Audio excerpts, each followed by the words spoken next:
Lamott's book Bird by Bird is one of my favorite books when it comes to creative writing. It is also one of the first books that I did read when I started getting interested in writing. While there are other books written by her as well, the one that focuses on creative writing is Bird by Bird. So I have curated some of these snippets and lessons from the book. Starting with number 1. Blennies are boring, write with an open mind. Blenny is the type of an undersea fish that lives in the deepest areas of the sea, usually in the rock bed. It keeps on sitting there in its tiny cave with its partner and kids. Most of the blennies in their short life don't even rise to the surface of a sea, let alone look above in the sky. So, if I choose to write like a blenny, then most of my writing or poetry will be about one corner of a rocky seabed. Not very interesting. Saying this, Miss Lamott writes, who knows what the urge is all about to appear somewhere outside instead of feeling stuck inside your muddled but stroboscopic mind, peering out like a little undersea animal, a spinny blenny, for instance, from inside your tiny cave. Number 2. Pay attention. Paying attention is, of course, an important characteristic for any kind of creative writing or poetry. Miss Lamott writes, there is ecstasy in paying attention. Writing is about learning to pay attention and to communicate what is going on. The writer is a person who is standing apart, like the cheese in the farmer in the dell. Standing there alone but deciding to take a few notes. You are outside but you can see things up close through your binoculars. Number 3. The unparalleled mastery. Take it bird by bird. This is perhaps one of the biggest principles of every great artist, which I am still learning to learn these days. Talking about her brother, Miss Lamott writes, 30 years ago, my older brother, who was 10 years old at the time, was trying to get a report on birds written that he had 3 months to write. It was due the next day. We were out of our family cabin in Bolinas and he was at the kitchen table close to tears, surrounded by binder paper and pencils and unopened books on birds, immobilized by the hugeness of the task ahead. Then my father sat down beside him, put his arm on my brother's shoulder and said, bird by bird, buddy, just take it bird by bird. Also, she says, every writer you know writes really terrible first drafts, but they stick in the chair. That's probably the main difference between you and them. Just take it bird by bird. Number 4. Treasure is in little details. Be like a spy. Listen. This is my favorite. Learn to be like a ship's rat, veined ears trembling, and learn to scribble it all down. Listen to the sound of the words. Listen, listen.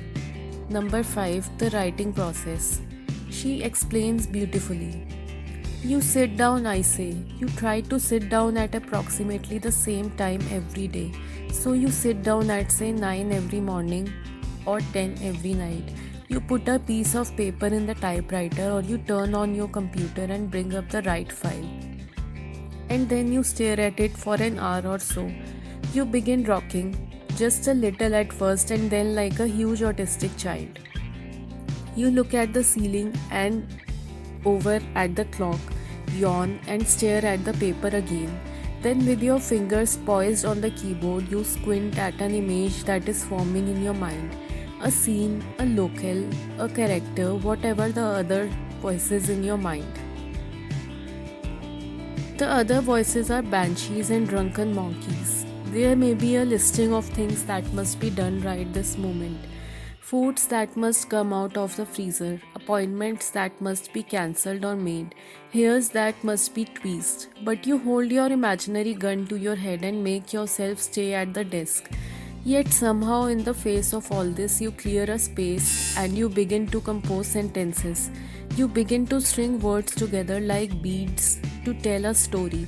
You are desperate to communicate, to make real or imagined events come alive. Number 6.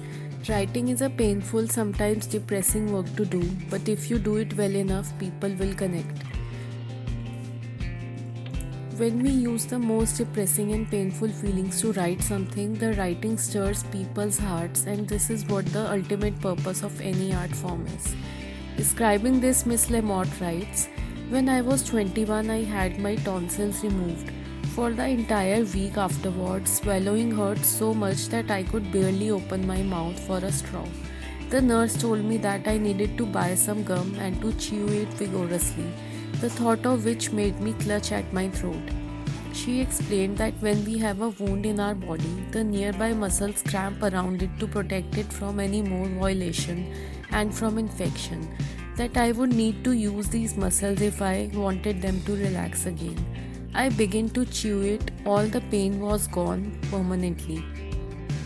I think that something similar happens with our psychic muscles. They cramp around our wounds, the pain. They keep us moving and writing in tight, worried ways." Number 7. Don't be afraid of writing about messy and scary. Clutter and mess show us that life is being lived. Tidiness makes me think of held breath, of suspended animation. Number 8. There are some bits from the book that I have curated.